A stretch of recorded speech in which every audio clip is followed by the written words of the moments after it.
സാറേ, സിനിമയാണ് യുവതലമുറയെ വഴിതെറ്റിക്കുന്നത്. സത്യത്തിൽ സിനിമ മാത്രമാണ്. സിനിമയിൽ ഡ്രഗ്സിൻ്റെ ഉപയോഗമുണ്ട്, അതിനകത്ത് വയലൻസ് ഉണ്ട് ആവശ്യത്തിലധികം. അതുപോലെ തന്നെ തോക്കുകളും മറ്റും ഉപയോഗിക്കുന്ന യുദ്ധരംഗങ്ങളുണ്ട്. അപ്പോൾ കലാമേഖലയിൽ ഇതൊക്കെ പണ്ട് മുതലേ ഉണ്ടായിരുന്നുവെന്നും അത് ഇപ്പോഴത്തെ തലമുറയെ വഴിതെറ്റിക്കുന്നു എന്ന് പറയുന്ന വാദം ശരിയല്ലെന്നും പറഞ്ഞുകൊണ്ട് വരുന്നത് ഉണ്ണി മുകുന്ദനാണ്. അപ്പോൾ ഉണ്ണി മുകുന്ദൻ്റെ മാർക്കോ എന്ന സിനിമ ഇറങ്ങിയപ്പോൾ എത്ര വലിയ വിവാദം ഉണ്ടായി. ഇപ്പം ലഹരിയുമായി ബന്ധപ്പെട്ട ഒരു സിനിമാ നടൻ്റെ ചോദ്യം ചെയ്യൽ ഇതൊക്കെ വലിയ ചർച്ചയായി വരുന്നത്. അപ്പോൾ ഉണ്ണി മുകുന്ദൻ്റെ ഈ പ്രസ്താവനയ്ക്ക് വലിയ പ്രസക്തിയില്ലേ? അല്ല, എനിക്കതിൽ പറയാനുള്ളൊരു കാര്യം, ഇപ്പോൾ മഹാഭാരതമായാലും രാമായണമായാലും ഒക്കെ വലിയ യുദ്ധങ്ങളൊക്കെ വർണ്ണിച്ചിട്ടുണ്ട്. ആയുധങ്ങളെടുത്ത് മനുഷ്യൻ ആളുകളെ കൊല്ലുന്നതിനെക്കുറിച്ച് ഉള്ള കാര്യങ്ങളും ഡിസ്ക്രൈബ് ചെയ്തിട്ടുണ്ട്. ബലാത്സംഗം തുടങ്ങിയിട്ടുള്ള കാര്യങ്ങളൊക്കെ ഉണ്ട്.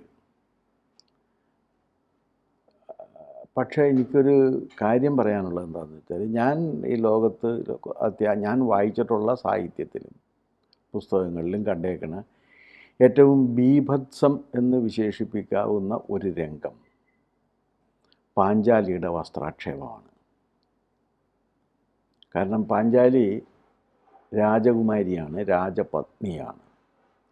അന്ന് അവൾ രജസ്വലയായിരുന്നു. രജസ്വലയായിട്ട് ഏകവസ്ത്രം, ഒറ്റ തുണി മാത്രം ഉടുത്ത് അന്തഃപുരത്തിലിരിക്കുകയാണ്. അപ്പോഴാണ് ചൂതാട്ടത്തിൽ അവരുടെ ഭർത്താക്കന്മാർ 5 പേരും അടിമകളാക്കപ്പെട്ടത്. ചൂതാട്ടത്തിൽ 5 പേരും അടിമകളാക്കപ്പെട്ട് കഴിഞ്ഞപ്പോഴേക്കും കർണൻ പറഞ്ഞു, ഇനിയുണ്ട് ഒരാളും കൂടി, അത് പാഞ്ചാലിയാണ് എന്ന് പറഞ്ഞു. കർണന് അതിനകത്തൊരു ചെറിയൊരു വ്യക്തിവൈരാഗ്യവും കൂടി ഉണ്ടായിരുന്നു. കാരണം പാഞ്ചാലി സ്വയംവരത്തിന് കർണൻ ചെന്ന് കഴിഞ്ഞപ്പോഴേക്കും, ഞാൻ സൂതപുത്രനെ ഞാൻ വിവാഹം കഴിക്കില്ല എന്ന് പാഞ്ചാലി പറഞ്ഞു. അങ്ങനെ ഇയാൾക്ക് പോരേണ്ടി വന്നു. അതിൻ്റെ അധിക്ഷേപം ഇയാളുടെ മനസ്സിൽ കിടക്കുന്നുണ്ട് പ്രതികാരമായിട്ട്. പങ്കെടുക്കാൻ പോലും പറ്റിയില്ലല്ലേ? ഇല്ല, പങ്കെടുക്കാൻ പറ്റിയില്ല. കാരണം ഞാൻ എടുക്കില്ല, എനിക്ക് താല്പര്യമില്ല എന്ന് പറഞ്ഞു.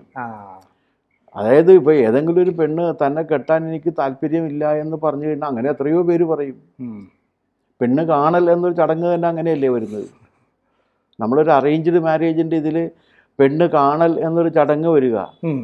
ഇനിയിപ്പോൾ പ്രണയമാണെങ്കിൽ തന്നെ നിങ്ങൾക്ക് പ്രണയം തോന്നുന്ന എല്ലാവരും നിങ്ങളെ പ്രണയിക്കണമെന്നുണ്ട്. നിങ്ങൾ എന്ന് പറഞ്ഞാൽ ഇല്ല, എനിക്ക് താല്പര്യമില്ല എന്ന് പറയുന്ന എത്രയോ സംഭവങ്ങളുണ്ട്.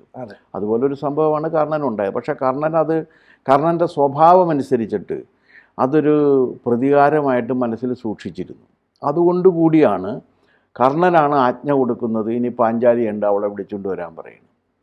അപ്പോൾ ദുശാസനൻ അവിടെ ചെന്ന് കഴിഞ്ഞപ്പോഴേക്കും, ദുശാസനൻ പോലീസാണ്.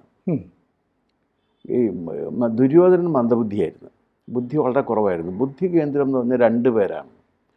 ഒന്ന് കർണനും പിന്നെ ശകുനിയുമാണ്. എല്ലാ കുബുദ്ധികളുടെയും കേന്ദ്രം ശകുനിയും. എല്ലാ യുക്തിപൂർവമായിട്ട് കാര്യങ്ങൾ പറയുവാനും അതിന് തീരുമാനം എടുക്കാനുമുള്ള ഉത്തരവാദിത്വം കർണനുമായിരുന്നു. അങ്ങനെയാണ് അവരുടെ ഈ 4 സംഘം വർക്ക് ചെയ്യുന്നത്. അപ്പോൾ അതിൽ ചെന്ന് കഴിഞ്ഞിട്ട് വിളിച്ചുകൊണ്ട് വരാൻ പറഞ്ഞു. അപ്പോൾ അവൾ പാഞ്ചാലി വിസമ്മതിച്ച് കഴിഞ്ഞപ്പോഴേക്കും പറഞ്ഞ് ബലാത്കാരമായിട്ട് പിടിച്ചുകൊണ്ട് വരാൻ പറഞ്ഞു. അപ്പോൾ എന്താ ചെയ്തതെന്ന് വെച്ചാൽ, മുടിക്ക് കുത്തിപ്പിടിച്ച് വലിച്ചഴച്ച് കൊണ്ടുവന്നിട്ട് ഈ രാജസദസ്സിലേക്ക് എറിയാണ് ഒരു സ്ത്രീയെ. അത് തന്നെ മഹാവൃത്തികേട്. അതൊരു ഒരു ഒരു ഒരു ഒരു ഒരു ഒരു നമ്മൾ ആ രംഗം ഒന്ന് ആലോചിച്ച് നോക്കണം. അപ്പോൾ ഇതിന് സാക്ഷിയായിട്ട് ആരൊക്കെ ഉണ്ടെന്നറിയാമോ? എല്ലാ രാജാക്കന്മാരും ഉണ്ട് അവിടെ. അവരുടെ മുമ്പിൽ വെച്ചാണ് ചെയ്യുന്നത്. അവരുടെ മുമ്പ് രാജസദസ്സിലേക്കല്ലേ കൊണ്ടുവന്നിട്ടുണ്ട്. ഭീഷ്മരും ദ്രോണരും കൃപരും കൃപാചാര്യരും അടക്കമുള്ളതുണ്ട്. ഗുരുനാഥക്കന്മാർ പിന്നെ പിതാമഹനും ഗുരുനാഥനും ഗുരുകാരണവന്മാരും എല്ലാവരും അവിടെയുണ്ട്. അതിൽ ഇല്ലാതിരുന്ന ഒരാൾ മറ്റേ ഈ ഇദ്ദേഹത്തിൻ്റെ ഒരു അനിയനാണ്. ആരുടെ? ഈ 3ാമത്തെ ഒരു അനിയനില്ലേ, ധൃതരാഷ്ട്രരുടെ. അദ്ദേഹം ആ സദസ്സിലില്ലായിരുന്നു. അല്ല, അദ്ദേഹം അവിടെ നിന്ന് ഇറങ്ങിപ്പോയി. ഈ പ്രവൃത്തി കണ്ടിട്ട്. ഈ പ്രവൃത്തി കണ്ടിട്ട് ഇത് മഹാചറ്റത്തരമാണെന്ന് പറഞ്ഞിട്ട് പുള്ളി ഇറങ്ങിപ്പോയി. ചറ്റത്തരം എന്നുള്ള എൻ്റെ വാക്കാണ്. ഈ അർത്ഥം വരുന്ന കാര്യങ്ങളൊക്കെ പറഞ്ഞിട്ട് പുള്ളി ഇറങ്ങിപ്പോയി. അപ്പോൾ വിളിച്ചു കൊണ്ടുവന്ന് അപ്പോൾ പാഞ്ചാലി ചോദിക്കുന്നുണ്ട്, നിയമപ്രശ്നങ്ങൾ ഉന്നയിക്കുന്നുണ്ട്. അവസാനം ചോദിക്കും, ഒരു മനുഷ്യ സ്ത്രീ എന്ന നിലക്കുള്ള അവകാശങ്ങൾ എനിക്കില്ലേ, അതെന്തുകൊണ്ടാണ് അനുവദിച്ചു തരാത്തതെന്ന് ചോദിക്കും. ആ സമയത്ത് കർണൻ വിധി പ്രസ്താവിക്കുകയാണ്, അടിമക്ക് മനുഷ്യാവകാശങ്ങളില്ല, അഴിക്കട തുണി എന്നാണ്.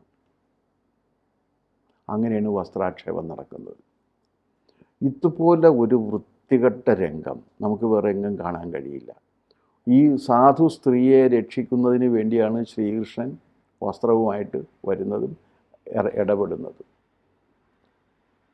പക്ഷേ ഇത് വായിച്ചും അറിഞ്ഞും പോകുന്നവരാരെങ്കിലും ഒരു സഭാമധ്യത്തിൽ വെച്ച് ഒരു സ്ത്രീയുടെ തുണി ഉരിയാമെന്ന് ആലോചിച്ചതായിട്ട് നിങ്ങൾക്ക് തോന്നിയിട്ടുണ്ടോ? ഒരിക്കലുമില്ല. ഒരിക്കലും ഉണ്ടായിട്ടില്ല. ഇതാണ് ഒരു ഈസ്തറ്റിക് ട്രീറ്റ്മെൻറ്റ് എന്ന് പറയുന്നത്. ആ രംഗം അവതരിപ്പിച്ചു കഴിഞ്ഞാൽ അതിനോട് ജുഗുപ്സ തോന്നുകയും അത് ജീവിതത്തിൽ ഒരിക്കലും പ്രയോഗിക്കരുത് എന്ന ദൃഢപ്രതിജ്ഞ എടുക്കുകയും ചെയ്യുന്ന വിധത്തിലാണ് ആ കലാസൃഷ്ടിയിൽ ഇത് അവതരിപ്പിച്ചിട്ടുള്ളത്.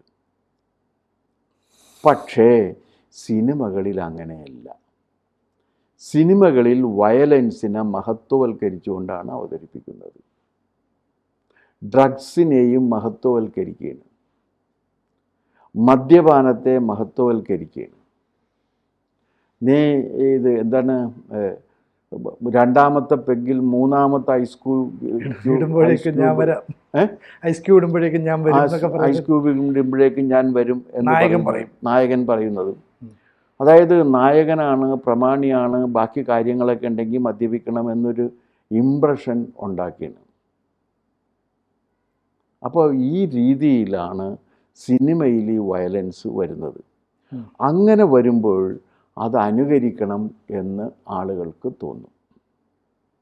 മറ്റവിടെ അങ്ങനെയല്ല. മറ്റവിടെ അത് ജുഗുപ്സയാണ് എന്ന് കണ്ടെത്തിയിട്ടത് വേണ്ട എന്ന് വെക്കുകയാണ്. വായനക്കാരുടെ മനസ്സിൽ അതിനോട്, അല്ലെങ്കിൽ ബാല നിങ്ങൾ കണ്ടു കഴിഞ്ഞാലും പാഞ്ചാലി വസ്ത്രാക്ഷേപം വരുന്ന സമയത്ത് നിങ്ങൾ അവളുടെ തുണി ഒന്ന് ഉരിഞ്ഞു കാണാമെന്ന് ആരും ആഗ്രഹിക്കാറില്ല.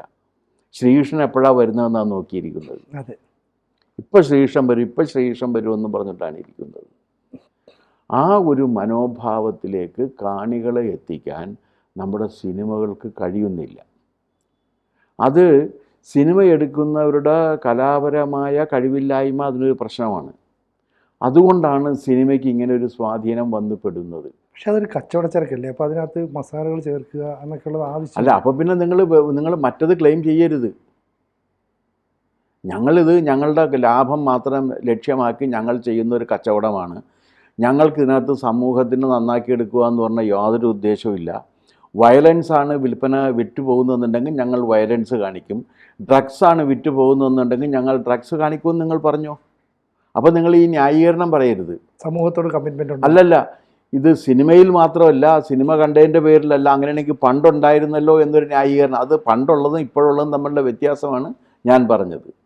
ഇപ്പോൾ ഇവരിത് ചെയ്യുന്നതെന്ന് പറഞ്ഞു കഴിഞ്ഞാൽ ഇതൊരു വിൽപ്പന ചരക്കായിട്ട് എടുക്കുകയാണ്. പക്ഷേ സിനിമകളിലൂടെ വന്ന് മനുഷ്യഹൃദയങ്ങളിൽ വലിയ സ്ഥാനം നേടി പിന്നീട് മുഖ്യമന്ത്രിയൊക്കെ ആയിട്ടുള്ള MGRൻ്റെ സിനിമയിലൊന്നും നിങ്ങൾക്കിത് കാണാൻ കഴിയില്ല. MGR മദ്യപിക്കുന്ന സീൻ കണ്ടിട്ടുണ്ടോ? ഇല്ല. MGR ഒരു സ്ത്രീയെ കയറി പിടിക്കുന്ന സീനുണ്ടോ? MGR ഒരു സ്ത്രീയോട് അപമര്യാദയായിട്ട് സംസാരിക്കുന്ന ഒരു സീനുണ്ടോ? ഇല്ല. പക്ഷേ അത് കഴിഞ്ഞിട്ട് സ്ത്രീകളോടുള്ളൊരു സമീപനം, സ്ത്രീകളെന്തോ ഈ പുരുഷന്മാരായിട്ട് എവിടെയൊക്കെ പുരുഷന്മാരുണ്ട് എന്നാൽ അങ്ങോട്ടൊക്കെ പോയി കളയാം എന്ന് കരുതി നിൽക്കുന്ന വിധത്തിലുള്ള സ്ത്രീകളാണ് എന്ന് വരുത്തത്തക്ക വിധത്തിൽ ഈ നായകനെ കണ്ടു കഴിഞ്ഞപ്പോഴേക്കും എന്താണ് ഭ്രാന്ത് വന്ന രീതിയിലുള്ള സ്ത്രീകൾ ആണ് വരുന്നത്. അപ്പോൾ സ്ത്രീയോടും സമൂഹത്തിലെ ഇതര വിഭാഗങ്ങളോടും മാത്രമല്ല അവർ ആ സമൂഹത്തെ സ്വാധീനിക്കുന്ന ദുർഘടകങ്ങളോടും എല്ലാം ഇവരിതേ സമീപനമാണ് എടുക്കുന്നത്.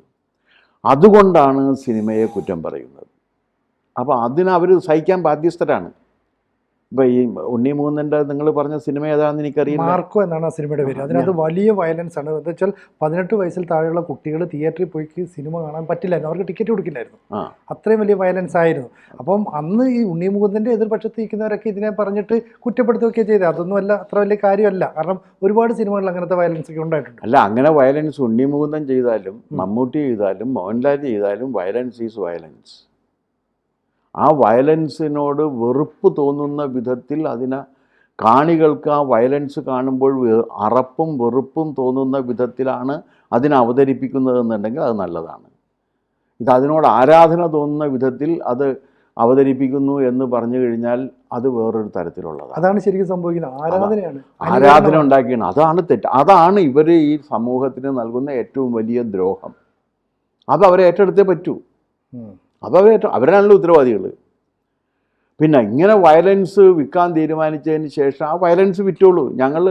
ഇതൊരു ബിസിനസ്സാണ്, ഇതൊരു ഇൻഡസ്ട്രിയാണ്. ആ ഇൻഡസ്ട്രിയിൽ ഞങ്ങളൊരു പ്രോഡക്റ്റ് ഉണ്ടാക്കിയാണ്. ഞങ്ങളുടെ ലക്ഷ്യം ലാഭമാണ്. അത് മാക്സിമം ലാഭം കിട്ടണം. അതിന് വയലൻസ് ആണെങ്കിൽ വയലൻസ്, സെക്സ് ആണെങ്കിൽ സെക്സ്.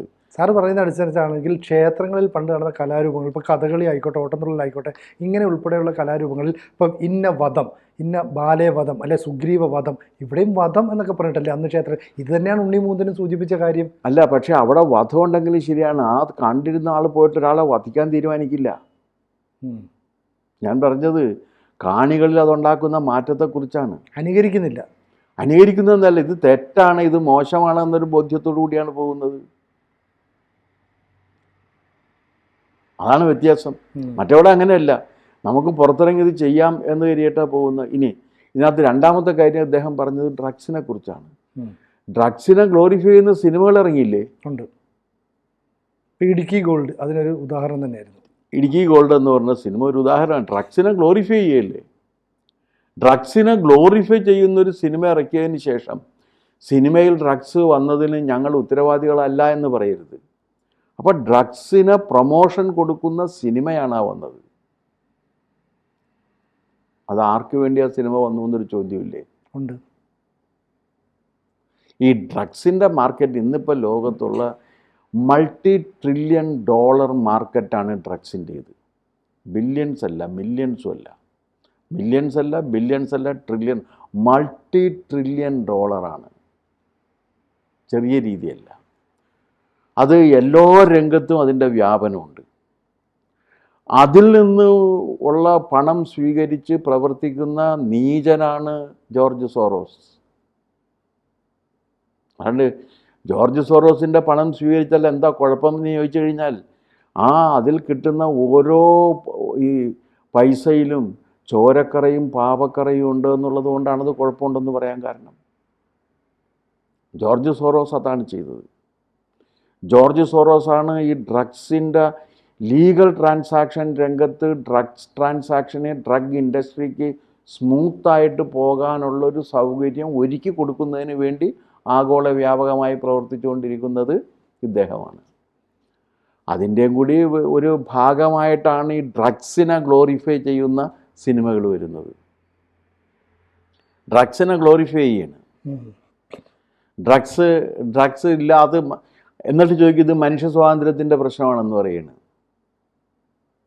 ഇത് മനുഷ്യ സ്വാതന്ത്ര്യത്തിൻ്റെ പ്രശ്നമാണ്. പിന്നെ എൻ്റെ സ്നേഹിതൻ ജോയ് മാത്യു പറഞ്ഞു, ഇത് അങ്ങനെയൊന്നും അല്ലല്ലോ, കള്ള് കുടിക്കുന്നതും ഇതും തമ്മിൽ വ്യത്യാസമുണ്ട്. ഡ്രഗ്സ് വേറെയാണ്. കേരളത്തിൽ നന്നായിട്ട് മദ്യപാനികളുള്ള സ്ഥലമാണ്. പെർ ക്യാപിറ്റ മദ്യപാനം ഏറ്റവും കൂടിയ സ്ഥലം കേരളമാണ്. പക്ഷേ ആ മൊത്തം മദ്യപിക്കുന്നവരിൽ എത്ര ശതമാനം പേരുണ്ട് ഡ്രങ്കാർഡ്സായിട്ട്, അഡിക്ട്സായിട്ട്? കുറവാണ്. 0.5% പേര് പോലും വരില്ല. അവർ മദ്യപിക്കുന്നുണ്ട്, പക്ഷേ മദ്യപിക്കുന്നുണ്ടെങ്കിലും അവരിതിൻ്റെ അഡിക്ട്സായിട്ട് മാറുന്നില്ല. 1% പേരോ 0.5% പേരോ ആയിരിക്കും മൊത്തം മദ്യപാനികളിൽ മദ്യത്തിൻ്റെ അടിമകളായിട്ട് മാറുന്നത്. ഡ്രഗ്സിൻ്റെ അങ്ങനെയല്ല. ഉപയോഗിക്കുന്നവനെല്ലാം അടിമകളാണ്. അങ്ങനെ ഉപയോഗിക്കുന്നവനെ മുഴുവൻ അടിമകളാക്കി മാറ്റുകയും അവൻ്റെ നാഡീവ്യൂഹത്തെ തകർത്ത് അവനെ മനുഷ്യനല്ലാതെയാക്കി തീർക്കുകയും ചെയ്യുന്ന ഒരിടപാടാണ് ഈ ഡ്രഗ്സിൻ്റേത്. അത് ഒരു സിനിമ ഇൻഡസ്ട്രിയിൽ യഥേഷ്ടം നടക്കുന്നുണ്ട് എന്നുണ്ടെങ്കിൽ അതൊരു നല്ല രീതിയല്ല എന്ന് പറയാൻ ഇവരെന്തിനാ മടിക്കുന്നത്? ഇത് നല്ലതല്ല എന്നതിൻ്റെ നിർമ്മാതാവിനും സംവിധായകനും അഭിനേതാക്കൾക്കും അവരുടെ സംഘടനകൾക്കും ഒക്കെ ബോധ്യമുണ്ടെങ്കിൽ അത് അവരെന്താ തടയാത്തത്? ഇപ്പോൾ ഈ അറസ്റ്റ് ചെയ്യപ്പെട്ടിരിക്കുന്ന ഈ ദേഹവുമായി ബന്ധപ്പെട്ടൊരു പെൺകുട്ടി പറഞ്ഞില്ലേ? അതെ, സിനിമ സെറ്റിൽ പോലും അത് ഉപദ്രവം ഉണ്ടായി. സിനിമ സെറ്റിൽ അത് ഉപയോഗിച്ചിട്ട് അവൾക്കെതിരെ ഉള്ള ഒരു അറ്റംപ്റ്റായിട്ട് അത് മാറിയില്ലേ? അതെ. ഇതൊന്നും ഞങ്ങൾ അറിയുന്നില്ല, ഇതൊക്കെ ഞങ്ങൾ അറിയാതിരിക്കുകയാണെന്ന് അവർക്ക് പറയാൻ പറ്റുമോ? പറ്റില്ല. അതൊരു ക്രിമിനൽ ഒഫൻസ് ആയിരുന്നു. ആ ക്രിമിനൽ ഒഫൻസ് നടന്നിട്ട് അത് തടയാനായിട്ട് ഇവർ എന്ത് നടപടി എടുത്തതിൻ്റെ സംവിധായകനും നിർമ്മാതാവും ഒക്കെ ഒരിന്നും ചെയ്യുന്നില്ല. ചുരുക്കം പറഞ്ഞാൽ ഈ സിനിമയെ അനുകരിക്കുന്നു എന്നുള്ളതിനെ അംഗീകരിക്കാതിരിക്കാൻ പറ്റില്ല. അപ്പം ചീത്ത വശങ്ങളെ, ദൂഷ്യവശങ്ങളെയൊക്കെ അല്ല, അതിനെ മഹത്വവൽക്കരിച്ചുകൊണ്ട് അവതരിപ്പിക്കുന്നു എന്നുള്ളതാണ് ഇവർ ചെയ്യുന്ന തെറ്റ്. കൂടുതൽ വാർത്തകളും വിശേഷങ്ങളും നിങ്ങളിലേക്ക് എത്താൻ ABC മലയാളം സബ്സ്ക്രൈബ് ചെയ്യുക, ബെൽ ബട്ടണും അമർത്തുക.